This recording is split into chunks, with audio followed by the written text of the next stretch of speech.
magic and explore the most. Stories full of wonder, fantastical delights.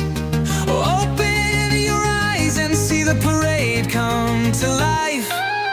Fancy's parade, Fancy's parade. Join the parade, Fancy's parade, parade. Fancy's parade, Fancy's parade. Join the parade, Fancy's parade. Nightmares. Laying in the ground, you stare at the tattered cloak and shield in front of you. Listening to the faint snores of your housemates, your mind keeps wandering to the monster war site and those that had died. You didn't tell the others about it, and you don't think Ember or Sun have either. You aren't sure how to bring it up or if you even should. The images of their wispy smoky bodies flash through your mind. You don't have any knowledge on monsters other than what you learned about skeleton monsters. Most of the ghosts were skeleton monsters, but there were a few others. A few wizard-looking monsters, some frog monsters, and a few giant eyeballs? Cyclops monsters? Wonder if those were the monsters from the front lines? You pick up the tattered cloak. It's more of a torn hood than a cloak now. Most of the cape area has decomposed, leaving barely enough to cover a shoulder.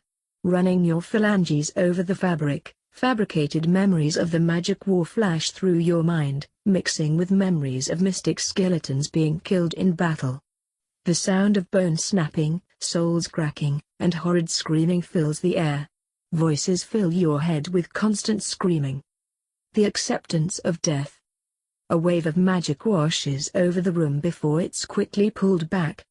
The sudden surge of magic pulls you from your thoughts, the screaming slowly fading from your skull. Whoever is awake, leaves the room, closing the door softly behind them. Sitting in silence, you focus on calming yourself down. Your bones are rattling, creating a brittle and echoey sound. Waiting a few minutes, you carefully put away the cloak and shield. Stretching, you crack and pop a few knuckles and joints to calm down. Once you're sure you're calm, you slowly exit the ground and look around the room. Jupiter is snoring softly in your bed while Dust is sleeping on your beanbag chair with Ember pretending to sleep next to him. Which means Mars is the one who left. Quietly leaving the room, you make your way downstairs, feeling a spike of magical energy the closer you get to the living room. It looks like a tornado has hit the room. The coffee table is knocked over, with papers, books, and debris scattered all over the room. Sharpened bones are sticking out from the walls. Pausing at the bottom of stairs, you see Mars laying on the couch. He looks like he's in pain, with sweat pouring off his skull as he claws at his skull and chest. His body jerks violently as a wave of bones is launched into the opposite wall. Worry fills your soul as Mars screams into the silence of the house. Sun is accidentally summoned, flying around confused as to why he was summoned. Another scream and another wave of bones, followed by gravity shifting. Sun manages to dodge the bones before being slammed into a nearby wall. Sun notices you and flies in circles around your head, obviously panicked and worried for Mars' safety. It's too dangerous to get closer, but maybe you can reach him through a soul song? Stretching your spine, you try to relax as much as you can. Tapping into your soul, you start to release your magic, guiding it to Mars and letting it roll over him. His thrashing slows and his breathing gets less ragged, but his soul is still in distress. Moving your magic to wrap and intertwine with his, trying to sync with his soul song as he keeps trying to push you away. Pulling your magic back, you let your bone gently bump together, playing a soft echoey sound filled with deep and rich notes, forming a melody filled with sadness, concern, caring, and compassionate intent. Letting it flow as the song fills the room. Feeling his magic and soul pulse slow, you reintroduce your magic. Letting it harmonize with your bone song, slowing both songs down to match Mars' soul song. Your magic washes over Mars, wrapping him in a comforting blanket filled with warm, kind, and protective intent. Guiding your song to harmonize with Mars' soul song, creating a duet between a xylophone and cello. His song is sad and melodic, it tries to speed up to match yours, but you guide it back to his normal tempo. As his song softens to piano, you bring your song down along with it, filling in the gaps where his measures have been erased. Our song fills the room.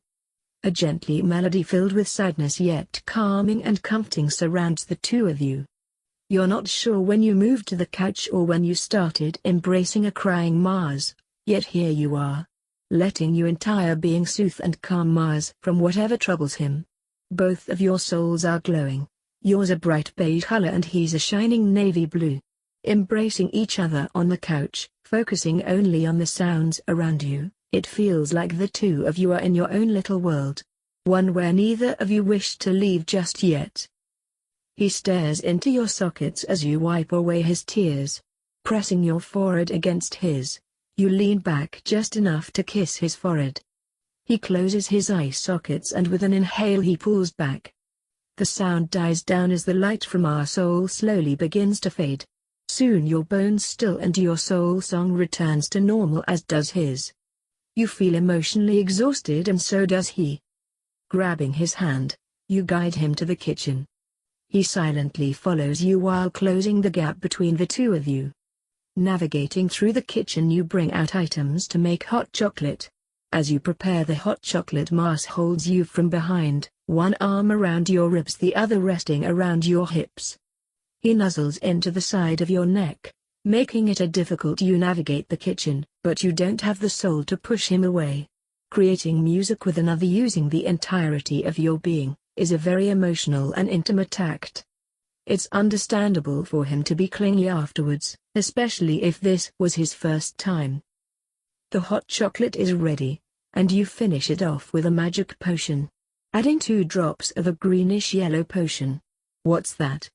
he asks with a tired slur to his voice. "It's a sleeping potion. This one has a mixture of healing magic and sweet dreams. It's guaranteed to give you a good night's sleep with no nightmares." Turning around in his arms, you hold the cup out in front of him. He looks at the cup and then back to you. "Where have you been all my life?" he mumbles as he takes the cup from you, giving a quick kiss to your forehead before down the contents in one swell gulp. It isn't long before the drink starts taking effect.